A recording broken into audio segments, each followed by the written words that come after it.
Morning. मेरा नाम कोमल पांडे है और मैं कक्षा 10 की अर्थशास्त्र की पहली पाठ विकास के बारे में बताने जा रही हूँ।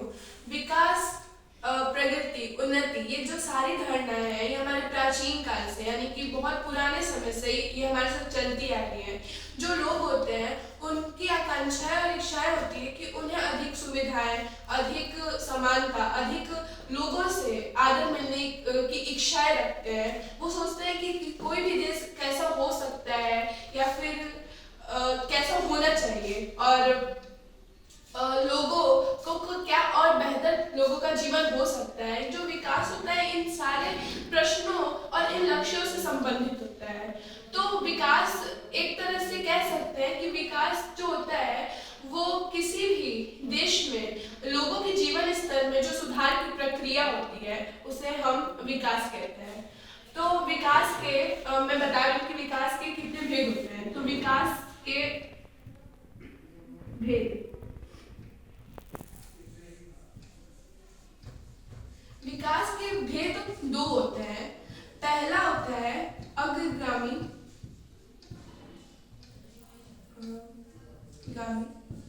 और दूसरा होता है पश्चिम।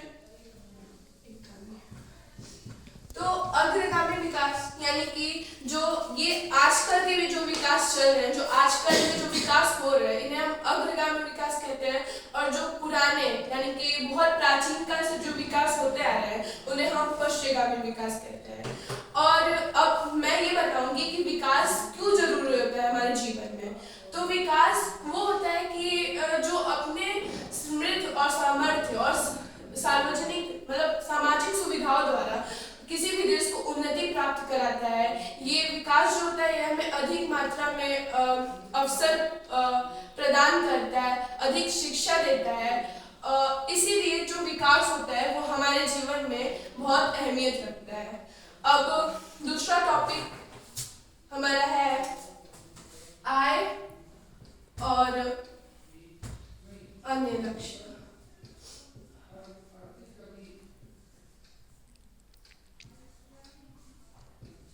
आय और अन्य लक्ष्य मतलब कि सिर्फ ये कहा नहीं जा सकता है ना कि आय ही विकास में बहुत महत्वपूर्ण योगदान देता है। किसी भी लोगों की इच्छाएं आकांक्षाएं होती कि उन्हें आय के अतिरिक्त उन्हें अधिक मात्रा में मतलब अधिक उन्हें समानता, संरक्षण, अधिक लोगों से आदर मिलने की इच्छाएं होती है। तो सिर्फ जो आय है वही एक महत्वपूर्ण चीज नहीं होता है किसी भी लोगों के जीवन स्तर को बेहतर करने के लिए। आय जो होता है वो एक भौतिक चीज होती है। तो जब भौतिक चीज होती है उससे सिर्फ वो लोग जो होते हैं वो द्रव्य या वस्तुएं खरीद सकते हैं, लेकिन अभौतिक चीज में मतलब जैसे कि समानता,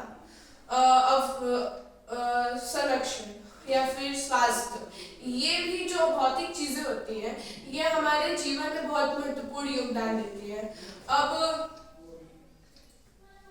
और ये कह सकते हैं कि जो आय है, आय जो इसे माप सकते हैं हम, ये महत्वपूर्ण होता है। क्या ये जो अभौतिक चीज है जैसे कि जिसे मापा नहीं जा सकता वो क्या महत्वपूर्ण नहीं रखती है? तो नहीं, जो अभौतिक चीजें भी होती हैं वो हमारे जीवन में बहुत महत्वपूर्ण योगदान देती है। अब तीसरा टॉपिक हमारा वो है कि मैं लिख दे रही हूँ, बता दे रही हूँ कि तीसरा टॉपिक है हमारा विभिन्न देशों या फिर राज्यों की तुलना हम किस आधार पे करेंगे। कि कोई भी मतलब आप सोचते होंगे या फिर आप पूछ सकते हैं कि अगर कोई विकास है उसके अलग अलग चीज अलग अलग तरह से विकास है उसका मतलब, तो किसी भी देश को हम विकसित और किसी भी देश को हम अल्प विकसित कैसे कह सकते हैं। तो पहले मैं एग्जांपल देके समझाती हूँ कि मान लीजिए कि एक कक्षा में बहुत सारे विद्यार्थी बैठे हैं और उसमें से हर विद्यार्थियों की तुलना हमें करनी है। तो हम किस आधार पे करेंगे? हम उनकी ऊंचाई पे, उनकी ऊंचाई कितनी है, उनकी प्रतिभा कितनी है, उनकी रुचि कितनी है पढ़ाई में, या फिर उनका स्वास्थ्य कितना है, मतलब बेहतर है स्वास्थ्य की, उनका स्वास्थ्य खराब है, उसकी तुलना पे हम विद्यार्थियों की तुलना कर सकते हैं। मान लीजिए कि एक विद्यार्थी है वो बहुत पढ़ता है लेकिन उसकी स्वास्थ्य अच्छा नहीं है उसका, तो उस और एक विद्यार्थी है जो बहुत बुद्धिमान है लेकिन उसके पास मित्रता का व्यवहार नहीं है, तो हम विद्यार्थियों की तुलना कैसे करेंगे? तो हम एक मापदंड का प्रयोग करते हैं। मान लीजिए कि कोई क्रिकेट टीम बनानी है, तो उसमें हम अलग मापदंड, विद्यार्थियों की क्रिकेट टीम बनानी है तो उसमें हम अलग मापदंड का प्रयोग करेंगे।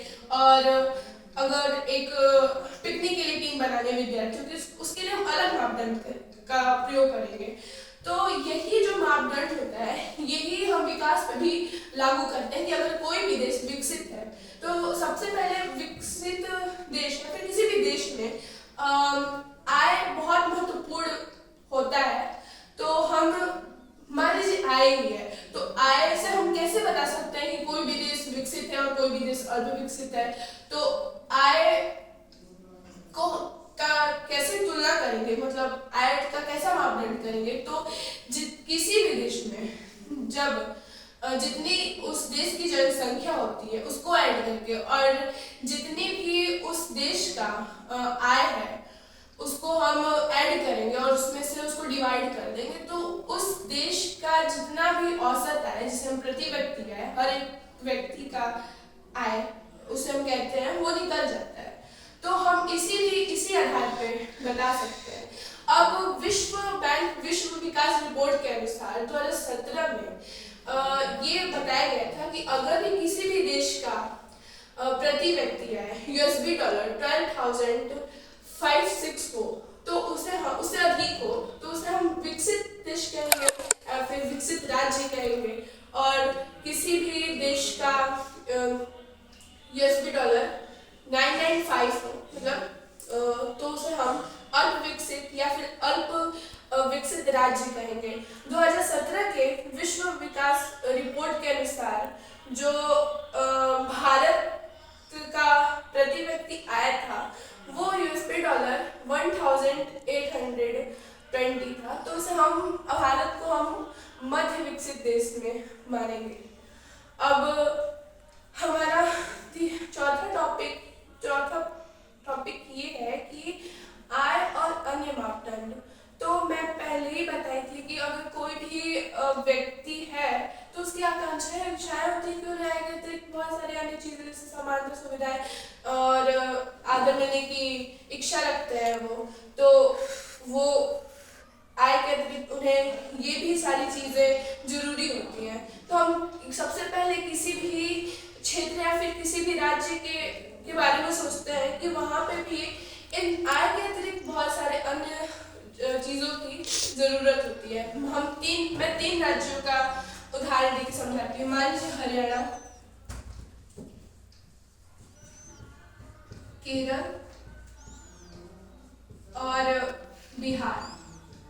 तो हरियाणा का जो 2017 विश्व विकास रिपोर्ट के अनुसार जो इसका प्रति व्यक्ति आय था वो था 1,80,174 और केरल का था 1,63,475 और बिहार का 34,409।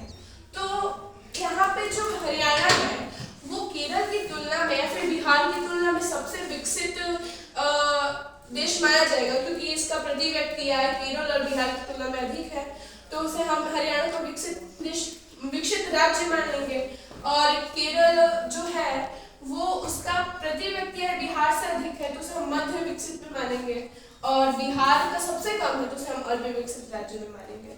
अब एक और प्रश्न होता है कि क्या अगर हरियाणा, केरल, बिहार का अगर आय की तुलना भी की जाती है तो जरूरी है कि आय ही जरूरी हो? नहीं। मान लीजिए हरियाणा है, उसका शिशु मृत्यु दर किसे कहते हैं कि अगर मान लीजिए एक क्षेत्र में अगर 1000 बच्चे पैदा होते हैं उसमें से 10 बच्चे 1 वर्ष की आयु तक आते आते मर जाते हैं तो सब शिशु मृत्यु दर कहते हैं। तो मान लीजिए हरियाणा का शिशु मृत्यु दर 2017 के रिपोर्ट के अनुसार 30 है। और इसका साक्षरता दर, मतलब लोग कितने साक्षर हैं, वो हमारा मान लीजिए कि 82 हो जाए और कितने वर्ष, मतलब 14 या फिर 15 वर्ष के तक में उसका अनुपात 61 है। वैसे केरल है, केरल में शिशु मृत्यु दर 10 था और साक्षरता दर 94 और 14-15 वर्ष की आयु में उसका अनुपात 83 था। वैसे ही बिहार में शिशु मृत्यु दर 35 और उसका साक्षरता दर 62 और ये था उसका 43।